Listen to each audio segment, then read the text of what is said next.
Kamakailan lamang ay pinag-usapan sa social media ang pagiging malapit di umano na mag-co-host na sina Paulo Contis at Ara Agustin sa kanilang show na Eat Bulaga. Hindi tuloy maiwasan ng mga netizens na magbigay ng mga espekulasyon tungkol sa kasalukuyang kalagayan ng relasyon ni Paulo at ng kanyang kasintahan na si Yen Santos. Lumakas pa ang ugong na naghiwalay na daw ito dahil hindi binati ni Paulo si Yen sa social media sa kanyang kaarawan kamakailan lamang.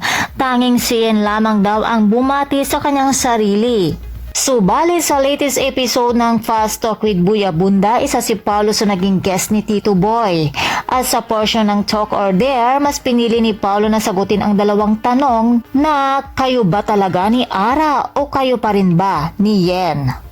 Kaya naman, dito inamin ni Paulo na sila pa ni Yen at ang kumakalat daw na video sa kanila ni Ara ay isang edited video lamang kaya nabigyan ito ng mali siya. Ayon pa kay Paulo, isa lamang daw skit iyon, subalit ang gimmick na iyon ay tila hindi naman daw ito pumatok sa manunood.